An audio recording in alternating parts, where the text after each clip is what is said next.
Dua pelaku pencurian di gudang kor sampel di kebun buah PT Timah Tbk berhasil diungkap tim Kelambit Buser Polres Bangka. Peristiwa tersebut terjadi di Desa Merawang, Kecamatan Merawan, Kabupaten Bangka pada Senin 7 Oktober 2024. Kasus ini bermula saat pihak Polres Bangka mendapat laporan kasus pencurian di kebun buah. Dua gulungan kabel tembakau serta berbagai alat potong berhasil diamankan sebagai barang bukti. Menerima laporan tersebut, Polres Bangka langsung melakukan penyelidikan dan meminta keterangan para saksi di TKP.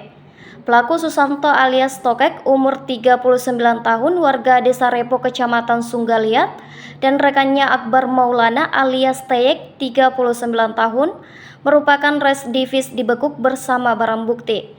Berdasarkan pengakuan, kedua pelaku telah melakukan pencurian di tempat yang sama sebanyak 3 kali. Hasil pencurian mereka belikan narkoba jenis sabu.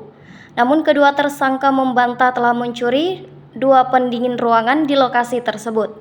Ia mengatakan sebelumnya mereka bertemu dengan 2 pelaku pencuri lainnya di lokasi kejadian. Kini tersangka telah diamankan oleh Polres Bangka dan menyelidiki pelaku lainnya. Mas Suri Tribuners, dapat saya laporkan bahwa kemarin tim Kelambit Buser Polres Bangka berhasil mengungkap kasus pencurian di gudang kor sampel di kebun buah milik PT Timah Tbk di Desa Merawang, Kecamatan Merawang, Kabupaten Bangka, di mana tim Kelambit Buser Polres Bangka membekuk 2 pelaku pencurian, yakni Susanto alias Tokek dan Akbar Maulana alias Teyek yang merupakan residivis kasus pencurian.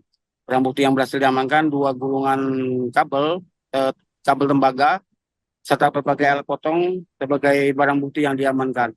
Pengungkapan kasus ini bermula saat pihak Polres Bangka menerima laporan terjadinya pencurian di kebun buah atau di gudang kor sampel kebun buah PT Timah Tbk di Desa Merawang.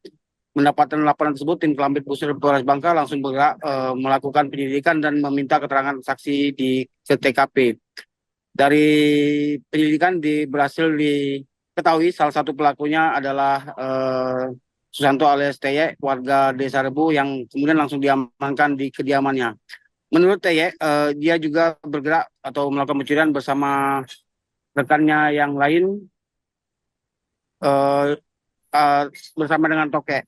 Kemudian kedua pelaku berhasil diamankan. Dari tangan mereka diamankan 2 gulungan kabel tembaga yang mereka curi di gudang tersebut. Namun kedua tersangka membantah telah melakukan dua AC atau pendingin ruangan yang juga hilang di lokasi tersebut. Menurut kedua pelaku, pada saat mereka akan melakukan pencurian sempat berpapasan dengan 2 pelaku lainnya yang tidak mereka kenal. Saat ini tim Kelambit Buser Polres Bangka masih melakukan penyidikan terhadap pelaku lainnya yang juga melakukan pencurian di lokasi tersebut. Kedua tersangka saat ini diamankan di Polres Bangka oleh tim Kelambit Buser Polres Bangka. Download Tribun X sekarang, menghadirkan lokal menjadi Indonesia.